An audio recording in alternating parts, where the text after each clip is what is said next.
ایک وقت تھا جب لا الہ الا اللہ کہنا ظلم کو دعوت دینا تھا، جب ایک غلام کو مکہ کی جلتی ریت پر لٹایا جاتا تھا، سینے پر ایک بھاری پتھر، اور کہا جاتا اگر اس ظلم سے بچنا ہے تو اپنے اللہ کو چھوڑ دو۔ جب ایک بوڑھی ماں اس دین کے لیے اپنی جان دے دیتی ہے، لیکن پھر وقت نے رخ بدل لیا۔ راتوں کی تاریکی میں چھپ کر اٹھنے والی آوازیں آہستہ آہستہ طوفان بننے لگے۔ وہ لوگ جو کل تک کمزور تھے آج حق کے لیے سینہ تان کر کھڑے ہونے لگے۔ زنجیریں ٹوٹنے لگیں اور ظلم کی دیواریں ہلنے لگیں۔ ہر طرف ایک ہی صدا گونجنے لگی، لا الہ الا اللہ۔ حضرت ابو بکر صدیق رضی اللہ عنہ اسلام میں داخل ہوئے تو وہ اکیلے اسلام میں نہیں آئے، وہ اپنے ساتھ لائے عثمان ابن عفان، زبیر ابن العوام، عبد الرحمن ابن عوف، سعد ابن ابی وقاص اور طلحہ ابن عبید اللہ رضی اللہ عنہم۔ یہ سب حضرت ابو بکر صدیق رضی اللہ عنہ کی دعوت سے نبی صلی اللہ علیہ وآلہ وسلم کے بتائے ہوئے راستے پر آئے، لیکن مکہ میں کچھ اور بھی ہو رہا تھا۔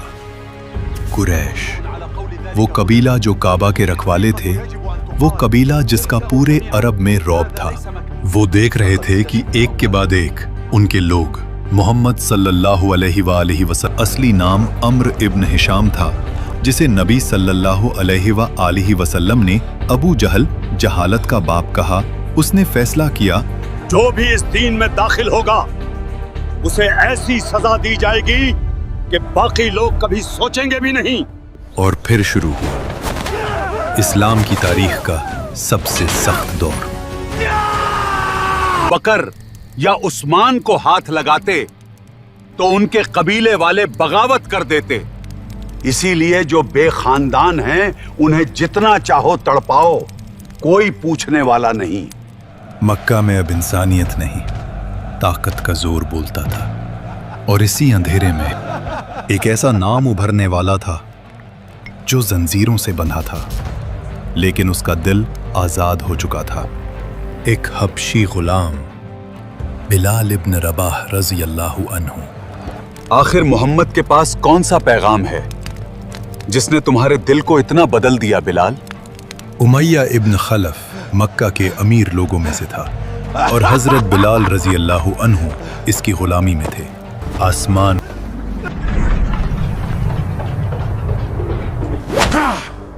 آج تجھے کوئی نہیں بچا سکتا۔ اتنے ظلم کے بعد تو میں اسے تمہیں دے دیتا۔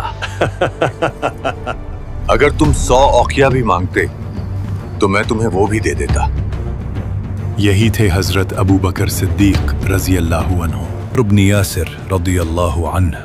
وہ مکہ میں ایک حلیف تھے، یعنی دوسرے قبیلے کا حصہ، اپنا کوئی قبیلہ نہیں۔ ان کے والد یاسر ابن عامر رضی اللہ عنہ اور ان کی والدہ سمیہ بنت خیاط رضی اللہ عنہ، یہ پورا گھر اسلام میں داخل شروع ہوا۔ ظلم، یہ کیسی وحی ہے کہ غلام ہمارے برابر بیٹھ سکتا ہے؟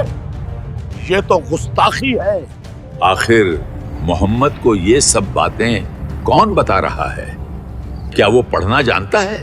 اللہ محمد پر وحی نازل کرتا ہے اور وہ اسے ان لوگوں سے لکھواتے ہیں جو لکھ سکتے ہیں۔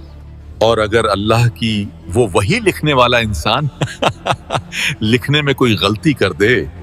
تم جس چیز کی بات کر رہے ہو وہ کسی انسان کا نظام نہیں ہے، ہم اس ذات کی بات کر رہے ہیں جس نے پوری کائنات کو بنا کسی غلطی کے بنا دیا۔ سورج اپنے وقت پر نکلتا ہے، چاند اپنے نظام پر چلتا ہے، سمندر اپنی حد سے نہیں گزرتا ہے، آسمان اتنا مضبوط ہے کہ بنا ستون کے کھڑا ہے، زمین اتنی متوازن ہے کہ انسان اس پر چل سکتا ہے۔ جو رب یہ سب کر سکتا ہے وہ اپنی ہی مخلوق سے اپنی ہی وحی کو غلط کیسے لکھنے دے سکتا ہے؟ کیا محمد نہیں سمجھتا؟ جو اپنی آنکھوں کے سامنے اپنے ماں اور باپ کو شہید ہوتے دیکھتے ہیں، وہ اکیلے رہ گئے اس ظلم کے چلتے۔